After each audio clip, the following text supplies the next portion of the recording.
Friends എല്ലാവർക്കും നമസ്കാരം. ഇന്ന് ഞാൻ വന്നിരിക്കുന്നത് നമുക്ക് ബ്രേക്ക്ഫാസ്റ്റിനോ ഡിന്നറിനൊക്കെ ഉണ്ടാക്കി കഴിക്കാൻ പറ്റിയൊരു ഗോതമ്പ് ദോശയുടെ റെസിപ്പി ആയിട്ടാണ്. നല്ല ടേസ്റ്റി നല്ല ക്രിസ്പി ആയിട്ടുള്ള ദോശയാണ്. നിങ്ങളിത് ട്രൈ ചെയ്ത് നോക്കുക. ട്രൈ ചെയ്ത് നോക്കിയിട്ട് നിങ്ങളുടെ അഭിപ്രായം കമൻറ്റ് ബോക്സിൽ മറക്കരുത്. നിങ്ങളുടെ ഫ്രണ്ട്സായിട്ടൊക്കെ ഷെയർ ചെയ്യുക. അപ്പം നമുക്ക് ഈ ദോശ ഉണ്ടാക്കാൻ തുടങ്ങാം. ദോശ ഉണ്ടാക്കാനായിട്ട് ആദ്യം പൊടിയെല്ലാം ഒന്ന് മിക്സ് ചെയ്തെടുക്കാം. അതിനായിട്ടൊരു ബൗളിലേക്ക് ആദ്യം അരക്കപ്പ് ഗോതമ്പ് പൊടി ഇട്ട് കൊടുക്കാം. ഇനി ഇതിലേക്ക് ഒരു അരക്കപ്പ് അരിപ്പൊടിയും കൂടി ചേർക്കണം. അരിപ്പൊടി ഞാനിവിടെ എടുത്തിരിക്കുന്നത് പുട്ടുപൊടിയാണ്. പുട്ടുപൊടി ആകുമ്പോഴത്തേക്കും കുറച്ച് തരിയുള്ള പൊടിയായിരിക്കും, അപ്പോൾ ദോശ നല്ല ക്രിസ്പി ആയിട്ട് കിട്ടും. ഇനി ഇതിലേക്ക് 2 ടേബിൾ സ്പൂൺ റവയും കൂടി ചേർത്ത് കൊടുക്കാം. ഇനി ഇതിലേക്ക് പാകത്തിനുള്ള ഉപ്പുപൊടി ചേർത്ത് കൊടുക്കണം. ഇതിലേക്കൊരു 1/2 ടീസ്പൂൺ ചെറിയ ജീരകം ചേർത്ത് കൊടുക്കാം.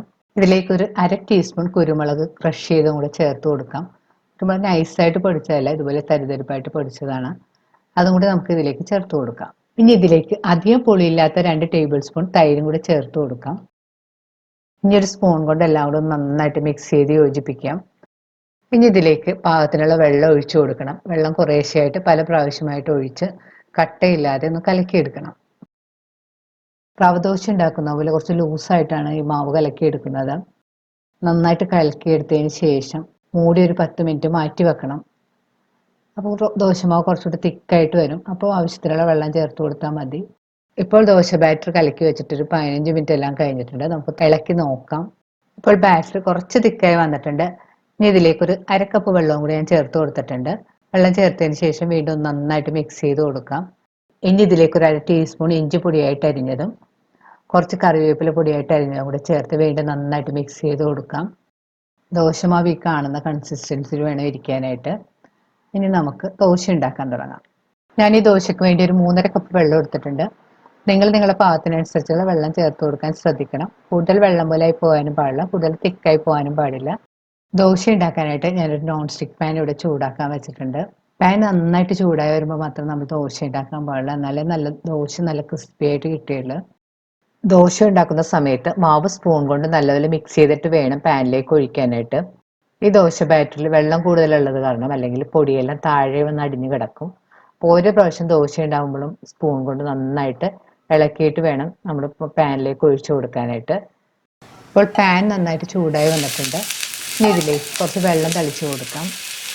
ഒരു ചെറിയ ടവൽ വെച്ചിട്ടൊന്ന് തുടച്ചു കൊടുക്കാം. അതിനുശേഷം ഒരു ബ്രഷ് ഉപയോഗിച്ച് കുറച്ച് എണ്ണ തടവി കൊടുക്കാം. ആദ്യം ഒരു തവി മാവ് എടുത്തിട്ട് ദോശപ്പാൻ്റെ അറ്റം തുടങ്ങി ഇതുപോലെ റൗണ്ടിൽ ഇങ്ങനെ ഒഴിച്ചു കൊടുക്കാം. അതിനുശേഷം നടുഭാഗത്തൊക്കെ ഇതുപോലെ ഫില്ല് ചെയ്ത് കൊടുക്കാം. കൂടുതൽ മാവ് ഒഴിച്ച് കൊടുക്കരുത്. ഈ തവിക്ക് ഞാൻ 2 തവിയ മാവാണ് ഒഴിച്ച് കൊടുത്തിരിക്കുന്നത്. മാവ് ഒഴിച്ച് കഴിയുമ്പോൾ ഇതുപോലെ ചെറിയൊരു ഹോളായിട്ട് വരണം. അതാണ് കറക്റ്റ് പാകം. ദോശമാവ് കൂടുതൽ തിക്കാണെങ്കിൽ നമുക്ക് ഇതുപോലെ കോരി ഒഴിക്കാൻ പറ്റില്ല. അപ്പോൾ അതുകൊണ്ട് കൂടുതൽ തിക്കാണെന്ന് തോന്നിയാൽ കുറച്ച് വെള്ളം നിങ്ങൾ ചേർത്ത് കൊടുക്കാൻ ശ്രദ്ധിക്കുക. ഈ ദോശ റെഡിയായി വരാനായിട്ട് കുറച്ച് സമയം എടുക്കും, വെള്ളത്തിൻ്റെ അളവ് കൂടുതലുള്ളത് കാരണം. അപ്പോൾ ഒരു മീഡിയം ഫ്ലെയിമിൽ വെച്ചത് കുക്ക് ചെയ്തെടുത്താൽ മതി. ഈ ദോശയുടെ സൈഡിലും മുകളിലൊക്കെ ഇട്ട് കുറച്ച് എണ്ണ ഒഴിച്ചു കൊടുക്കാം. ഇപ്പോൾ ദോശയുടെ നടുഭാഗത്ത് ഒരു ബ്രൗൺ കളറായി വന്നിട്ടുണ്ട്.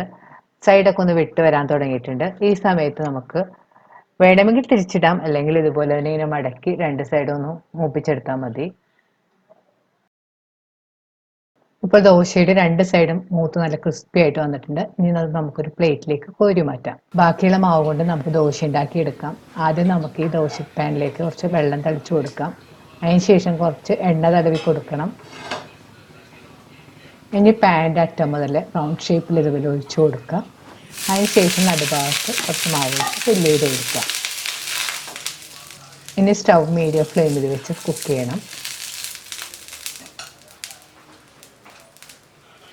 ഇനി ദോശയുടെ സൈഡിലും പുറത്തൊക്കെ ഇട്ട് കുറച്ച് എണ്ണ ഒഴിച്ചു കൊടുക്കാം. ഇപ്പോൾ ദോശയുടെ നടുഭാഗത്ത് കാണുന്ന പോലെ ബ്രൗൺ കളറും സൈഡൊക്കെ വിട്ട് വന്നിട്ടുണ്ട്. ഈ സമയത്ത് നമുക്ക് ഇതുപോലെ ഇങ്ങനെ മടക്കിയിട്ട് വീണ്ടും നന്നായിട്ട് മൂപ്പിച്ചെടുക്കണം. അപ്പോൾ നമ്മുടെ നല്ല ടേസ്റ്റി നല്ല ക്രിസ്പിയുമായിട്ടുള്ള ദോശ റെഡി ആയിട്ടുണ്ട്. നമുക്ക് പ്ലേറ്റിലേക്ക് കോരി മാറ്റാം. റെഡിയായ ദോശ ഞാനിവിടെ ഒരു സർവിങ് പ്ലേറ്റിലേക്ക് മാറ്റി വെച്ചിട്ടുണ്ട്. നമുക്കിത് ഏതുതരം കറി അല്ലെങ്കിൽ സാമ്പാർ, ചമ്മന്തിപ്പൊടി, ചമ്മന്തി ഇവയുടെ കൂടി കഴിക്കാവുന്നതാണ്. ഞാൻ ചമ്മന്തിയുടെയൊക്കെ റെസിപ്പി ധാരാളം ഇട്ടിട്ടുണ്ട്. അപ്പോൾ അതിൻ്റെ ലിങ്കൊക്കെ ഞാൻ ഡിസ്ക്രിപ്ഷൻ ബോക്സിൽ കൊടുക്കുന്നതാണ്. നിങ്ങളതൊക്കെ ട്രൈ ചെയ്ത് നോക്കുക. ട്രൈ ചെയ്ത് നോക്കിയിട്ട് നിങ്ങളുടെ അഭിപ്രായം കമൻറ്റ് ബോക്സിൽ മറക്കരുത്. വീണ്ടും ഇതുപോലെ നല്ല റെസിപ്പി ആയിട്ട് നമുക്ക് കാണാം. Thank you.